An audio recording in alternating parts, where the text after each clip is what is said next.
What happened at today's international summit was not diplomacy, nor traditional protocol. It was a direct diplomatic earthquake for France. J.D. Vance, newly elected U.S. Vice President alongside Donald Trump, stepped onto the stage and said out loud everything Washington had kept in its heart for years but never dared to express on the global stage. This was not a closed-door meeting, not some leaked document. It was a direct attack broadcast live to millions around the world. When J.D. Vance questioned France's current political situation and Macron's policies, the entire hall fell silent in an instant. The faces of European leaders looked as if someone had dropped the full truth on them in a single breath. German ministers whispered to each other, wondering where Europe's leadership now stood, while the French diplomatic delegation sat frozen in their seats, as if suddenly placed in a harsh courtroom. His speech shook the political foundations of Paris, and this was not a critique of one country. It was a certificate of failure for the entire European system, handed down by the world's most powerful nation. J.D. Vance's words were not simply sentences, they were declarations that Europe's traditional leadership now meant nothing in Washington's eyes. This single explosion proved that in 2025, the center of global power is shifting, and France is standing in the first line of fire. After J.D. Vance's explosive speech, France's political leadership switched into full defensive mode, and as cameras turned toward Macron, his expression showed fatigue and weakness, as if he himself knew this battle was already lost. He offered the usual diplomatic line, "I had a long conversation with Vice President Vance, but the journalists in the hall were not convinced. Their faces said everything. This was just another desperate attempt by a president sinking fast." Macron tried to revive old history, waving the 1994 Budapest Memorandum as if it were some great pillar of international law. But everyone knew the truth. That document neither protected Ukraine, nor safeguarded Europe, nor strengthened France's already fragile foreign policy. U.S. representatives watched his performance with complete indifference, as if they already knew what was coming. Long lectures, moral arguments, historical references, and zero real solutions. And that is exactly what happened. Behind Macron's long speeches and moral rhetoric, only one thing was visible: helplessness. At that moment, sources confirm, J.D. Vance lost patience. He cut Macron off mid-sentence, right in front of the whole world, and delivered the words that shattered France's international standing. "Europe had 10 years, and you did nothing but talk. If you want peace, stop rejecting every proposal just because it didn't come from Paris. If France is the obstacle, then we will move forward without you." The sentence fell like a bomb in the hall. Superpower was openly declaring that France was no longer decision-maker. The political structure that France believed it led for decades, the European Union, looked like it was collapsing right then and there. In J.D. Vance's eyes, Europe's problem was simple: failure, delay, and endless words. And in this moment of exposure, Macron's entire persona crumbled, a president on stage, but powerless, stripped bare before the world by Washington. But the next explosion came when U.S. Congresswoman Anna Paulina Luna took the stage and said what French mainstream media had been hiding for years. She grabbed the microphone and declared before the world, "There is political persecution in France in 2025, an accusation almost never directed at democratic nations, yet today the world's strongest power said it openly." Then came the moment that silenced the hall. She revealed the story of a young French woman, educated, intelligent, who faced threats, surveillance, and harassment in France because of her political views, and eventually fled to the United States to seek political asylum. This was not North Korea, not Iran, not China. It was France, the self-proclaimed global teacher of liberty and democracy.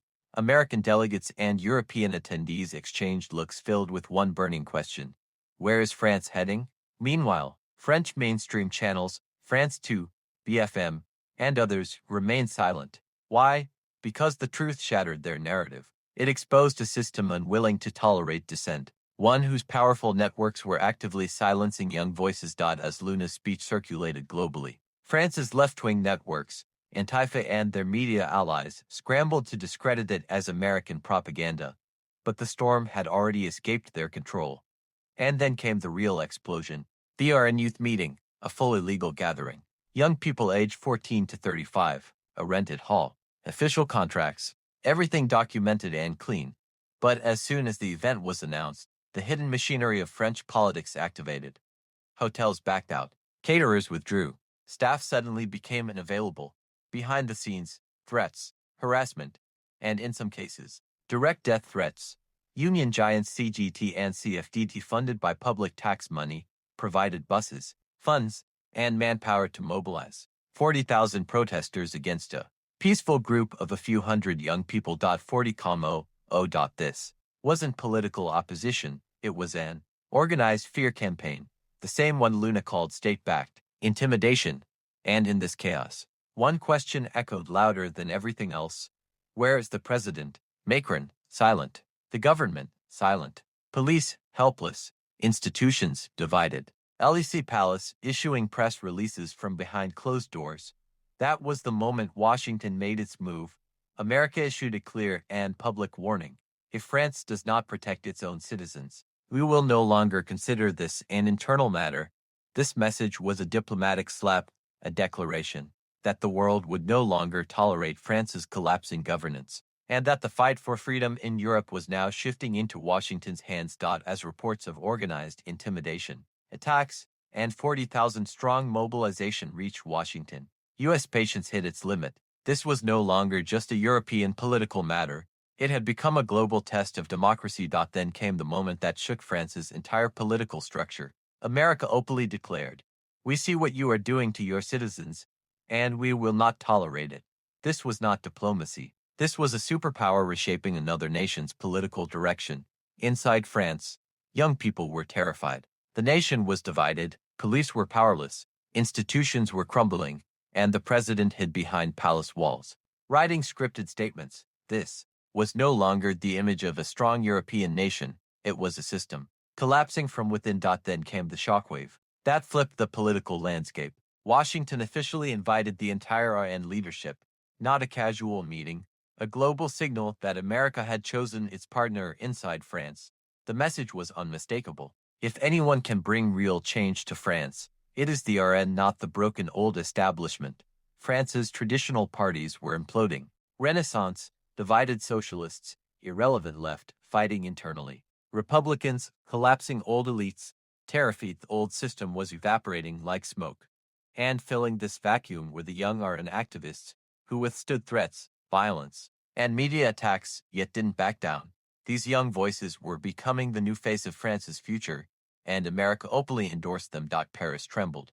Fear in government circles, silence in the media, panic inside the LEC, because now it was undeniable.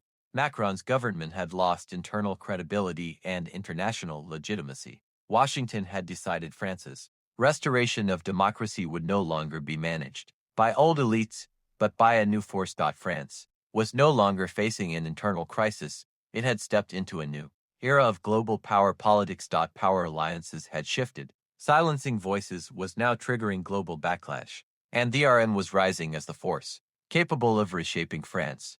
The crisis of 2025 was no longer just political, it was the beginning of a new French history. A moment where the nation must choose between strength or collapse, reform or chaos, future or fragmentation. The world is watching,